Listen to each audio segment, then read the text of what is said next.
같이 볼게요. 다음은 A기체랑 B기체가 반응해서 C기체를 생성하는 반응의 화학 반응식인데 A, B, C라는 화학식을 안 알려주긴 했지만 이 문제는 화학식이 중요한 문제는 아니에요. 단지 개수가 중요한데 항상 2대 B 대 2라고 개수 빵꾸를 하나 뚫어놨습니다. 자, 그랬을 때 우리 실린더에 A와 B를 넣고 반응을 완결시킬 건데 반응 전과 후에 대한 자료래. 그럼 일단 반응식 써놓고요. 전, 반응, 후 이렇게 우리가 반응의 양적 관계를 나타내 볼 건데 이 문제는 양을 다 누구로 알려줬어? 질량으로 먼저 알려줬죠. 그럼 일단 반응 전에 얘가 4g 있었고 얘가 5g 있었대. 여기 칸에 써주는 거 맞죠? 그리고 반응이 진행되고 났더니 B가 4g 남아있었다니까 여기 칸에 쓰는 거 맞지? 자, 그럼 이것만 보더라도 우리가 뭐를 일단 반응 완결 시점을 이해했는지 확인을 해볼 건데 나는 A랑 B라는 두 종류의 반응물만 있으면 C를 만들 수가 있어. 그래서 내가 얘 4g, 얘 5g을 준비를 했다? 근데 반응했는데 여전히 누가 남아있대? B가 남아있대. 얘는 언제인데? 반응이 이미 완결된 시점인데 B가 남아있다는 것은 누가 없기 때문에 A가 없기 때문에 더 이상 반응이 진행될 수 없는 거죠. 그걸 먼저 체크하실 수 있어야 돼요. 그냥 반응이 일어난 게 아니라 반응이 완결됐대. 완결됐다는 건 둘 중에 하나가 없거나 둘 다 없거나 할 때까지 반응이 다 보내진 거거든요. 그럼에도 불구하고 B가 남아있다는 것은 A가 없기 때문에 반응이 진행되지 못하는구나 라는 걸 이해해줘야 되고요. 우리 그런 걸 앞으로 뭐라 부를 거냐면 한계 반응물이라고 부를 거예요.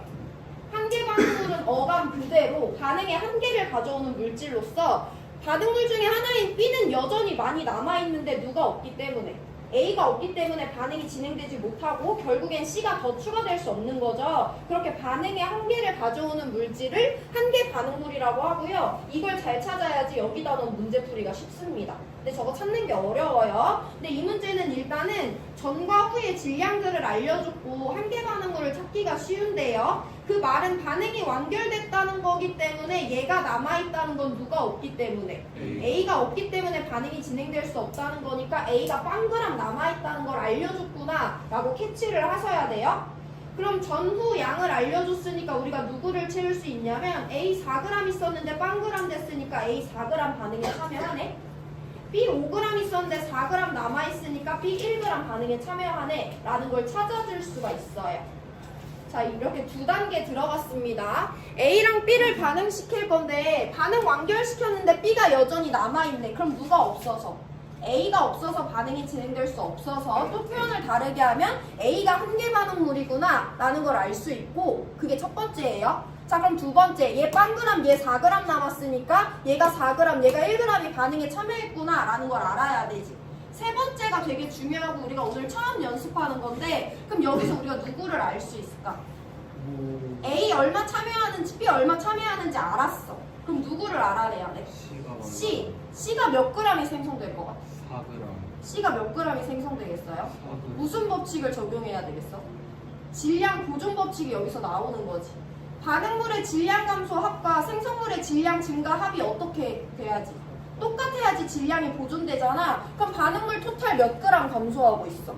4g, 1g 합쳐서 5g 감소하고 있죠. 그럼 C가 몇 g이 생겨줘야지? 5g이 생겨줘야지 질량이 보존될 거 아니야 해서 C가 5g이 생성되고 있구나 라는 것을 알아내는 것이 앞으로 문제 풀 때 중요해요. 질량 보존 법칙입니다. 첫 번째, 반응이 완결됐는데 B가 남아있네. A가 한계 반응물이구나. 그럼 얘 빵그람 남았겠구나. 두 번째, 그럼 전과 후를 비교해서 얘 4g, 얘 1g 반응에 참여하는구나. 세 번째, 질량 보존 법칙에 따라 얘네 합쳐서 4g 반응하면 얘네 합쳐서 5g이 반응에 참여하면 C가 5g이 생기겠구나 라는 것까지 하는 게 이 문제에서 자료에서 커다란 첫 번째 덩어리예요. 자, 우리 그럼 지금 알아낸 걸 한번 볼 건데 지금 우리가 알아낸 것은 반응 질량비를 알아냈지. 어떤 반응에서는 반응 질량비는 일정하게 나타나잖아요. A와 B와 C의 반응 질량비가 4대 1대 5구나 라는 걸 알아낸 거죠. 항상 제일 일정하니까 그럼 A가 8g 반응에 참여하면 B가 2g, C가 10g 생성이 되겠죠. 자, 그럼 여기서 우리 이제 1단원 개념 섞어줘야 돼, 얘들아. 우리가 뭘 알고 있냐면 지금 B와 C가 반응 후에 몇 몰씩 있는 건지 그 상대적인 양을 알고 있어. 몰비 알고 있는 거지. B 대 C가 2대 1이잖아. 그리고 누구 알아? 얘네들의 질량이 그때 몇 g씩 차지하는지 알고 있죠? 이건 반응 질량비가 아니죠. 얘네들이 남은 4g과 5g은 그냥 B와 C가 남아있는 거야. B가 4g 남아있고 C가 5g 남아있는데 그때 얘네들이 차지하는 몰비가 2대 1이니까 이 값이 2인 거잖아. 그럼 우리 얘네들의 질량비 알고 몰비 안에 그럼 누구 알 수 있는 거야? 화학식량 비를 알아낼 수 있는 거예요. 그래서 질몰화 이용하면 어떤 물질의 화학식량은 질량을 몰비로 나눠줘야 되는 건데 B와 C의 화학식량을 따져보면 B는 4g 있고요. C는 5g 있는데요. 그때 걔네들이 차지하는 몰비가 2대 1이래요. 라는 거 알려준 거죠.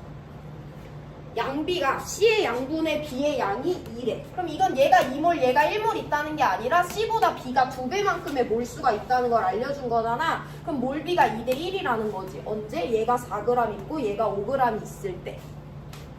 다시 한번 설명드립니다. 반응 후에 남아있는 B와 C의 양이 2대 2라는 것은 지금 우리가 B와 C가 4g, 5g 남아있는 거 알고 있잖아. 얘네들 각각이 몇 몰인지 몰라도 내가 얘가 N몰이면 얘가 2N몰을 차지하니까 N분의 2N이 2가 나오는 거죠. 남아있는 양입니다. 그렇기 때문에 얘네들의 질량비와 얘네들의 몰비를 알고 있는 거예요. 그럼 우리는 B와 C의 화학식량비가 2대 5가 된다라는 거 찾을 수 있는 거지. 여기가 두 번째 큰 덩어리입니다. 이제 제일 중요한 거 하나 남았어요. 다시 한번 정리해드립니다. 반응 전과 후의 양을 비교해서 B가 남아있네, A가 없구나. 첫 번째. 두 번째, 그럼 전후 쓸 수 있고요. 그럼 세 번째, 질량보존 법칙에 따라 얘네들의 반응 질량비가 4대 1대 5가 되는 걸 알아내는 것이 첫 번째 덩어리. 두 번째 덩어리는 그때 B와 C가 4g, 5g 남아있는데 B와 C의 양비가 1대 2라고 알려줬죠. 그럼 질량비랑 몰비 알고 있으니까 화학식량비 얻어내는 거 두 번째 덩어리. 제일 중요한 마지막 세 번째 덩어리인데요. 그럼 우리 뭐 알고 있냐면 B와 C의 반응 질량비 알아. B와 C의 화학식량비 알아. 그럼 누구 알 수 있어? 질몰화에서 질량에 해당하는 거 알고 화에 해당하는 거 알면 몰에 해당하는 거 알고 있지. 근데 우리가 알고 있는 건 그냥 질량이 아니라 반응 질량비잖아. 그럼 우리가 알아낼 수 있는 건 마지막 반응 몰비를 알아낼 수 있는 거죠. 반응 몰비는 질몰화 공식 그대로 적용해서 반응 질량비를 각 물질들의 화학식량 비로 나눠주면 돼요. 반응 몰비라는 것은 반응 질량비를, 그냥 질량이 아니다. 얘 4g, 얘 5g 남았는데 그걸 얘네들의 화학식량비로 나눠준다 해서 반응 몰비가 나오는 게 아니고요. 반응 질량비를 화학식량비로 나눠줘야지 반응 몰비가 나와요. 그럼 B와 C의 반응 몰비는 반응 질량비가 1대 5지. 화학식량비가 2대 5지. 이거 계산하시면 1대 2라는 반응 몰비가 나옵니다. 여기가 마지막이에요.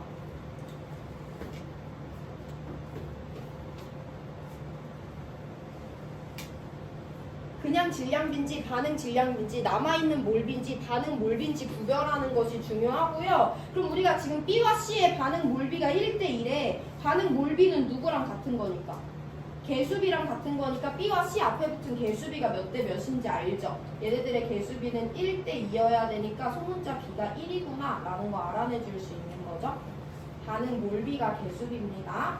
여기까지 보면 자료 해석 대부분 끝난 거고 A와 B의 분자량비만 알면 돼요. 자, 그럼 얘들아 분자량비도 똑같아. 화학식량 B는 반응 질량비를 반응 몰비로 나눠주면 돼요.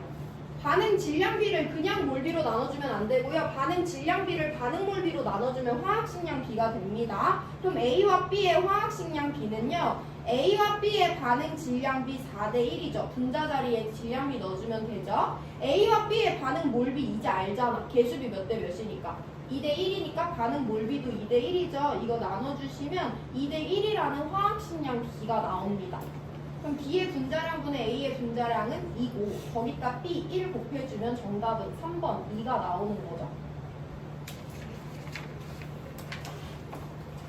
자, 시간 3분 드릴 건데 이 문제가 잘 돼야지 바로 다음에 푸는 7번 문제를 이해할 수 있어요. 반응 질량비거든요. 그래서 이 문제 풀 때 반응이 완결된 것의 의미로부터 시작해야 되고요. 질량 보존 법칙 잘 적용해서 때에 맞게 활용하실 수 있어야 되고요. 우리 계속 보고 있습니다. 반응 질량비는 반응 몰비 곱하기 화학식량 비죠.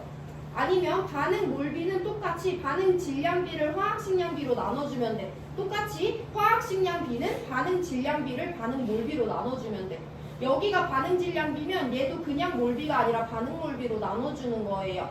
그걸 헷갈리지 않는 것이 이 단원에서 문제 풀 때 실수 안 하는 방법입니다. 시간 3분 드릴 건데 단계에 맞춰서 문제 풀어보시고 오늘 7번 문제 도입하고 문제 수업 끝냅니다.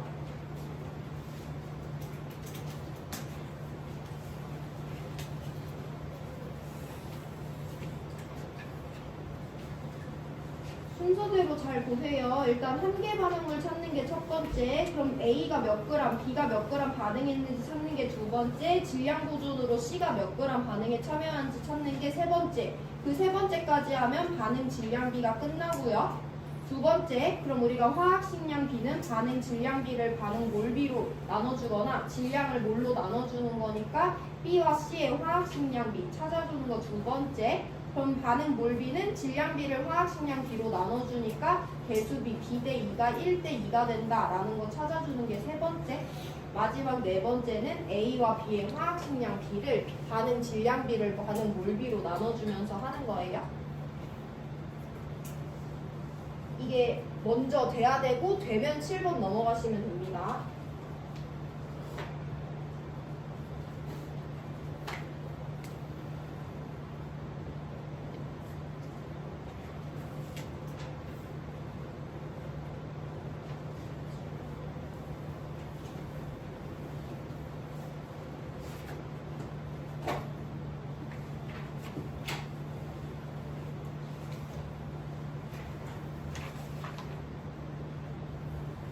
자료에서도 거의 3점짜리 자료에서 또 이 정도 수준으로 나오기 때문에 좀 난이도가 있는 게 맞고요. 질량 보존 법칙이 은근히 잘 쓰이니까 항상 준비하고 계시면 됩니다.